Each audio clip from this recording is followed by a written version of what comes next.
Bienvenue dans ce tutoriel dédié aux différentes actions qui peuvent être posées sur une note d'évolution dans CrystalNet. Pour une compréhension optimale, nous vous suggérons de visionner le tutoriel Note d'évolution, présentation générale. Dans ce tutoriel, vous verrez comment créer une note d'évolution de type hospitalisation ou ambulatoire et poser certaines actions comme ajouter une note, la modifier, la supprimer ou la contresigner.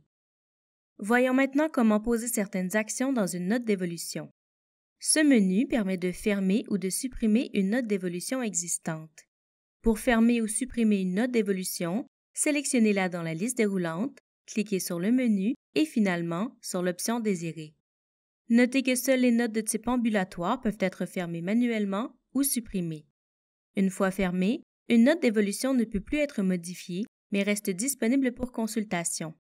Si un intervenant tente d'ajouter une note dans une note d'évolution qui n'est pas publiée, mais qui est associée à un épisode de soins fermé, un message d'avertissement s'affiche. Mentionnons également que pour pouvoir supprimer une note d'évolution ambulatoire, celle-ci ne doit contenir aucune note. Pour créer une nouvelle note d'évolution, cliquez sur l'icône du plus. Sélectionnez le type de note désirée. S'il s'agit d'une note d'hospitalisation, le site, l'unité de soins et s'il y a lieu, l'unité fonctionnelle sont sélectionnés selon les informations de l'admission et ne peuvent être modifiés. Dans le cas d'une note ambulatoire, donnez un titre significatif à votre note pour identifier la problématique qui nécessite un suivi, par exemple, suivi diabète débalancé. Vous devrez ensuite sélectionner le site, la clinique ou le service, ainsi que l'unité fonctionnelle s'il y a lieu. S'il s'agit d'une note ambulatoire externe, cochez cette case. Dans ce cas, seul le site est obligatoire. Cette option permet de rédiger une note d'évolution pour un usager qui n'est ni hospitalisé ni en rendez-vous ambulatoire. Par exemple, vous pourriez devoir appeler un usager pour faire un suivi téléphonique avec lui. Cliquez sur Créer. Notez qu'une seule note d'évolution peut être créée pour une même visite, pour une même clinique ou un même service. Une seule note d'évolution ambulatoire externe par site est permise. Pour ajouter une note, cliquez sur le bouton « Ajouter une note ». Dans la fenêtre qui s'affiche, saisissez la date et l'heure auquel l'observation ou l'événement a eu lieu, puis indiquez s'il s'agit d'une note tardive. Les règles concernant les notes tardives peuvent différer selon plusieurs facteurs, comme les actions posées et le secteur de pratique, ou selon les règles établies par votre établissement. Saisissez votre note dans le champ texte. Si un contresignataire est requis, cochez la case « Demander un contresignataire ». Cliquez sur « Signer ». Saisissez votre mot de passe dans la fenêtre de validation qui s'affiche s'il y a lieu. Sélectionnez ensuite votre titre d'emploi et votre spécialité, le cas échéant, puis cliquez sur « Valider ». Si vous avez ajouté une note tardive, cette icône s'affiche. Si vous survolez l'icône, vous verrez l'heure de saisie de la note tardive. Une ligne bleue s'affiche également à la gauche de la note. Si vous avez demandé un contresignataire, l'icône suivante s'affiche. La date et l'heure de la demande s'affichent au survol de l'icône.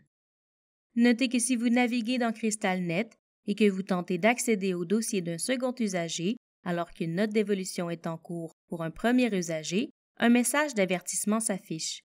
Vous pouvez alors décider d'abandonner la modification de votre note d'évolution et de changer d'usager, ou d'y rester, de la compléter et de la signer. Pour modifier une note, cliquez sur l'icône du crayon qui figure sur la ligne de la note à modifier.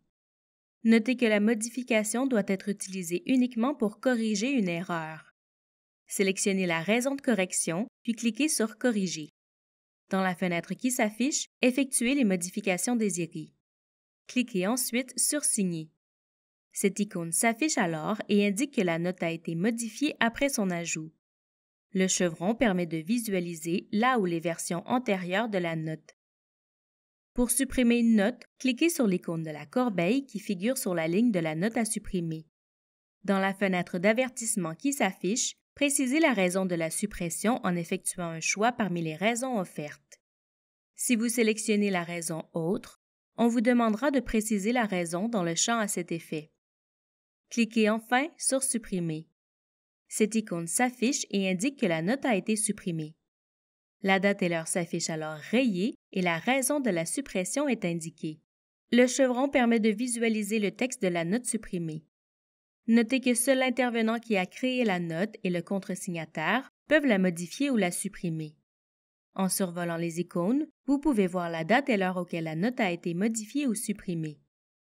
La note d'évolution de CrystalNet offre également la possibilité de contresigner une note.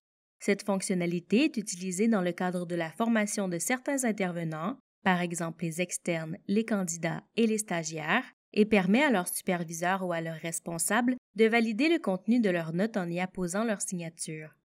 Si un contresignataire a été demandé lors de l'ajout de la note, il devient possible de la contresigner en cliquant sur cette icône. Le contresignataire peut modifier la note au besoin, puis cliquer sur « Contresigner ». Il devient alors responsable du contenu de cette note. Il est également possible pour un contresignataire de demander un second contresignataire en cochant la case à cet effet lors de sa contresignature. Si la note a été contresignée, cette icône s'affiche. Les informations du dernier contresignataire, de même que la date et l'heure à laquelle la note a été contresignée, s'affichent. Un contresignataire a également la possibilité de supprimer une note ajoutée par un autre utilisateur à l'aide de la corbeille. Une icône s'affiche pour indiquer qu'une note a été modifiée ou supprimée par le contresignataire. La date de modification ou de suppression s'affiche au survol de l'icône. Ceci conclut le tutoriel portant sur les différentes actions qui peuvent être posées sur une note d'évolution dans CrystalNet. N'hésitez pas à consulter notre base de connaissances pour en savoir davantage sur les diverses fonctionnalités de CrystalNet. Nous vous invitons également à visionner nos autres tutoriels, disponibles à la fois sur notre chaîne YouTube, sur notre site Web et sur notre base de connaissances.